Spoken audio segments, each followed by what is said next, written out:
Harvey Weinstein, at one time one of the biggest names in the movie business, surrendering to police on sex crime charges.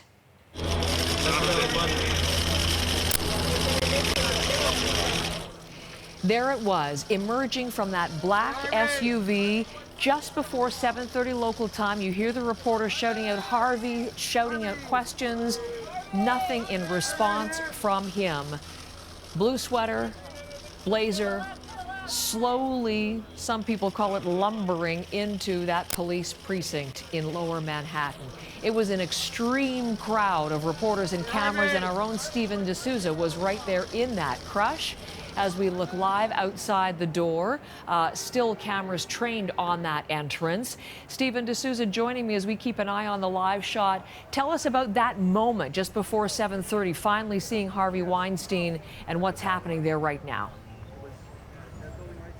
That's right, reporters and cameras had been out here since about 4 a.m. anticipating that moment, and you heard the reporters there yelling at Harvey to try to get any reaction from the disgraced movie mogul. And in fact, there were some passers-by as well. One guy in a very thick New York accent just yelled, "Throw the book at the bum." And as you saw, Weinstein didn't really say anything as he went into the precinct. He's in there now, expected to be there possibly for a couple of hours. And as you can see, reporters still have their cameras trained on the door, because the shot that they really want to see, and the one that the dozens of women who have accused Harvey Weinstein of sexual assault want to see, is the disgraced movie mogul being led out in handcuffs. And so we know now that he is expected to face 2 charges, one of rape, one of sexual assault.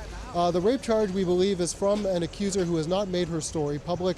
The sexual assault charge, though, is related to aspiring actress Lucia Evans, who told her story to the New Yorker back in October, which really led to the flood of accusations and started the Me Too movement. But up until this point, Weinstein hadn't faced any charges, but that's going to change today. And we are hearing reports that he has, in fact, already worked out a deal when it comes to bail, Heather, that he will be released on bail of about $1 million, but he will be forced to give up his passport as well. He will be forced to wear a tracking monitor. And so he'll spend some time inside the precinct here and then head to court later this morning.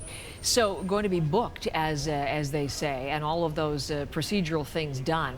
And then, is that what you expect, Stephen? They will actually lead him out that front door again? The colloquial term is the perp walk. You know, you see him in handcuffs for reporters to see, and then before he's taken off to court. Is that what's expected next?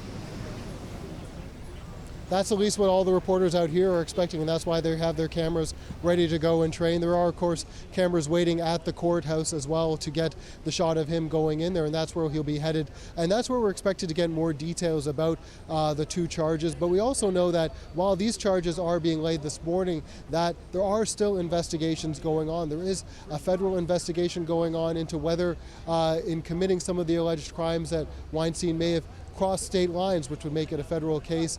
And also there's also an investigation looking into some financial impropriety into some fundraising activities that he did early on. And so this is just perhaps the beginning of what could be a very long court process for the disgraced movie mogul. And as you can see, it's already garnered a lot of attention, a lot of people passing by, including, I noticed, 1 or 2 people in the entertainment industry who perhaps live in the neighborhood, who wanted to see what was going on but didn't want to speak on the record about this. So definitely this will be closely watched as it transpires throughout the day and in the coming months. It's so interesting, Stephen, too, yes, the women who have made accusations on social media saying this is a day they never actually hoped, they never actually dreamed would take place, and they are following with tremendous interest, as well as are we. And good to have you there in position for all of what will develop there in Lower Manhattan. Thank you, Stephen D'Souza in New York.